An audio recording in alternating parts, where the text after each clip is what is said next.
అంటే men's activist అనొచ్చు మిమ్మల్ని. అది కాక ఇప్పుడు ఓకే. మీరంటున్నారు. మీరు ఆర్గనైజేషన్‌లో ఉన్నారు. మీకు ఒక ఆర్గనైజేషన్ ఉంది అంటున్నారు. సో, ఆర్గనైజేషన్‌లో మీరొక్కళ్ళే ఎందుకు ఫైట్ చేస్తున్నారు? Why don't you complaint with group? లేదు అంటే మేడం. ఇప్పుడు ఒక్క వాయిస్ కంటే ఒక గ్రూప్‌కి ఒక స్ట్రెంత్ ఉంటుంది కదా! ఇఫ్ ఖచ్చితంగా. If the case is genuine genuine అయినప్పుడు కేసు కంపల్సరీ పోలీస్ లేదు. లేదు. స్టేషన్‌లో అయినా నిలుస్తుంది. కోర్ట్‌లో అయినా నిలుస్తుంది. ధర్మా మహేష్ విషయంలో నాతో పాటు కొంతమంది వేరే యాక్టివిస్టులు కూడా మాట్లాడారు. మేల్ రైట్ యాక్టివిస్టులు మాట్లాడారు.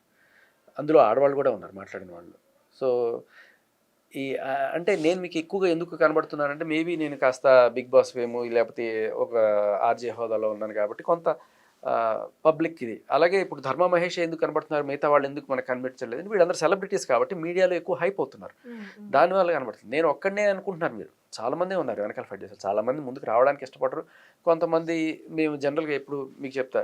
ఆహ్, ఒక గ్రూప్ అంటున్నారు కదా! గ్రూప్ హ్మ్. కాదు. దాదాపు ఒక 2000 మంది. Okay. 2000 members. 2000 members across India అందరం కలిసి ఇది మారడానికి కోసం ఒక మెన్స్ కమిషన్ రావాలి. హ్మ్. ఇప్పుడు నేను లేకపోతే ఇంకొకడు వచ్చి మీడియాలో మాట్లాడడము, లేకపోతే పోలీస్ స్టేషన్ దగ్గరికి వెళ్ళి వాళ్ళకి సపోర్ట్‌గా ఉండడం ఇది కాదు. వ మగాడికంటూ ఒక కమిషన్ రావాలి. Men's commission. పురుష ఆయోగ్. పురుషుల కమిషన్ రావాలి అని చెప్పి చాలా రోజుల నుంచి డిమాండ్ వినిపిస్తున్నాం. నా మీద జోకులేసుకునేవాళ్ళు పురుషుల కమిషన్ పిచ్చోడు ఇది జీవితంలో వస్తదా? అని చెప్పి. సో, నేను ఎప్పటినుంచో దీనికోసం ఒక పాదయాత్ర గాని, ఒక ధర్నా గాని గట్టిగా చేయాలి. లేకపోతే కళ్ళ ముందు చచ్చిపోతున్నారు కదా! మనుషులు. ఎవడికి పట్టనట్టు ఇప్పుడు పోతే పోనీ మగాడే కదా! దారిలో ఒక గొడ్డు చచ్చింది. ఒక అంటే మగాడు ఇప్పుడు చచ్చాడనుకుంటే నూటికో, కోటికో ఒక్కళ్ళ కేస్ మీరు తీసుకొని ఇన్‌స్పైరే చేస్తున్నారు. మళ్ళీ ఇలాగా మీరు 400 కేసెస్‌లో ఓన్లీ 1% కూడా దాంట్లో జెన్యూన్ లేరు వుమెన్ అంటున్నారు. అంత ఘోరంగా కేసెస్ పెడుతున్నారా అసలు స్త్రీలు? యాక్చువల్‌గా ఇప్పుడిప్పుడు స్త్రీలకు కొంచెం రైట్స్ గురించి మాట్లాడే స్టేజ్‌లో మీరొచ్చి మెన్స్ కమిషన్ వీళ్ళకి సెపరేట్ సెక్షన్స్ కావాలి అంటే, అంటే మీరు ఇది ఫెయిర్ అంటారా అసలు? అమ్మ ఇక్కడ ఆడ, మగ అని తేడా లేదమ్మా. మంచి చెడుకి ఆడ, మగకి తేడా లేదు. ఆడవాళ్ళు మంచివాళ్ళున్నారు. మగవాళ్ళు మంచివాళ్ళున్నారు. మగాళ్ళలో దరిద్రులున్నారు. ఆడవాళ్ళు కూడా ఉన్నారు. అయితే ఆడవాళ్ళలో ఉన్న మంచివాళ్ళు, మగవాళ్ళలో ఉన్న మంచివాళ్ళు మొత్తం కలిసి మంచి అనే కోణంలో ఈ చెడు వాళ్ళ మీద మనం ఫైట్ చేయాలి. అంతే తప్ప ఆడవాళ్ళకి మగవాళ్ళకి కమిషన్ వస్తే ఆడవాళ్ళకి అన్యాయం జరుగుతుంది. దానికి దీనికి సంబంధం లేదు. చెడ్డవాళ్ళైన ఆడవాళ్ళకి అన్యాయం జరుగుతుంది. అన్యాయం జరగడం కాదు. వాళ్ళకి కరెక్ట్ శిక్ష పడుతుంది.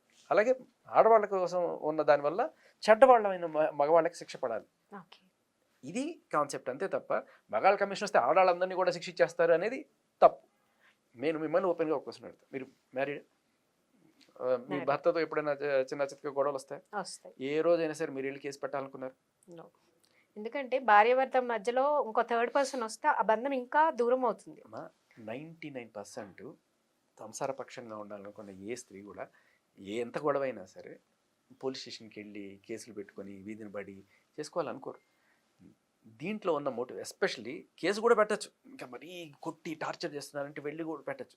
కానీ మీడియాకు వచ్చే వాళ్ళ విషయంలో మాత్రం మనం చాలా జాగ్రత్తగా వ్యవహరించాలి. ఎందుకంటే ఎవరు కూడా సంసారాన్ని రచ్చకిడ్చుకొని ఈ, ఇది అంటే చేసుకోవాలనుకోరు. పోలీస్ పరువు స్టేషన్ పోగొట్టుకోవాలనుకోరు. పోలీస్ స్టేషన్ వెళ్ళి కంప్లెయింట్ ఇవ్వకముందే మీడియాకొచ్చి రచ్చ చేస్తున్నారంటారా మీరు? లేదు లేదు ఆ!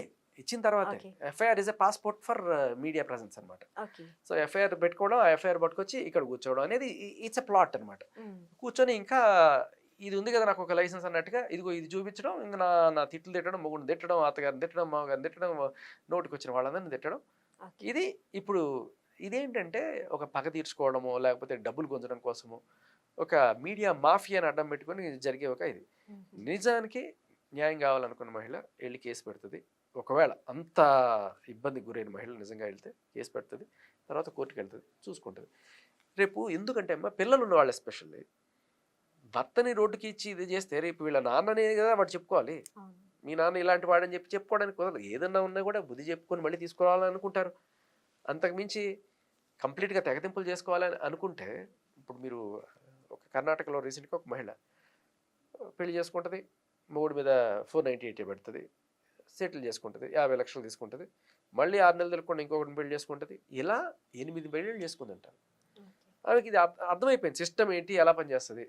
కేస్ పెట్టగానే ఇంక వీడు కాళ్ళ బేరానికి వస్తారు. వాళ్ళ ఉద్యోగాలు పోతాయి. కాబట్టి చచ్చినట్టు మనకి ఎంతో కొంత ఇచ్చి సెటిల్ చేసుకోవాలి వాళ్ళు. కేసు పెట్టడం సెటిల్మెంట్, కేసు పెట్టడం సెటిల్మెంట్, ఇదే పని అయిపోయింది. ఇది కొంతమంది ఒక ఉపాధి హామీ పథకంలాగా వాడుకుంటారు దీన్ని. సో మనం వాళ్ళని గమనించాల్సిన అరికట్టడానికే శేఖర్ భాష ముందుకొచ్చి మెన్స్ యాక్టివిస్ట్ గా చేస్తున్నారా అయితే? ఖచ్చితంగా ఇటువంటి వాళ్ళందరికీ భయం అనేది కలగాలి. ఒక తప్పుడు కేసు పెట్టాలి అంటే మగాడి మీద భయపడాల్సిన పరిస్థితి ఉండాలి.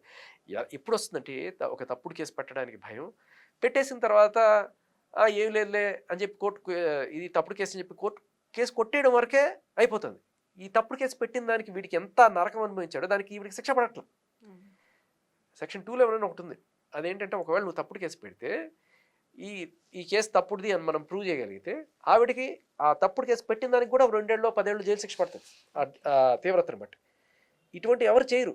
ఎందుకంటే మగాడు జనరల్గా వాడు ఏదో ఉద్యోగం చేసుకుని ప్రశాంతంగా బతకాలనుకుంటాడు. కోర్టు చుట్టూ పోలీస్ స్టేషన్ చుట్టూ ఎవరు తిరగాలనుకోడు. ఎవరైతే ఇట్లాంటివి జరిగినప్పుడు తిరిగి కేసు పెట్టగలడో, ఇప్పుడు గౌతమి చౌదరి మీద మహేష్ తిరిగి కేసు పెట్టాడు. సో ఇలా తిరిగి మగాళ్ళు కూడా కేసులు పెట్టగలగాలి. తప్పుడు కేసులు అన్నప్పుడు చేయాలి. ఎందుకంటే ఖచ్చితంగా సాక్ష్యాలు అన్నీ ఉన్నప్పుడు ఆడపిల్ల కదా వదిలేద్దాం అనేది ఉండద్దు, ఖచ్చితంగా ఉండద్దు. తప్పు చేస్తే ఆడ మగ అనేది తేడా చూడద్దు. ఈక్వాలిటీ, ఎవరైతే ఈక్వాలిటీ కోరుకుంటున్నారో వాళ్ళందరూ కూడా ఇది గట్టిగా తెలుసుకోవాల్సిన విషయం ఏంటంటే అసలు ఏ రకమైన సరే ఇప్పుడు ఇదే తప్పు మగవాడు చేస్తే ఏ శిక్ష అయితే పడుతుందో ఆడవాళ్ళు కూడా అదే శిక్ష పడాలి.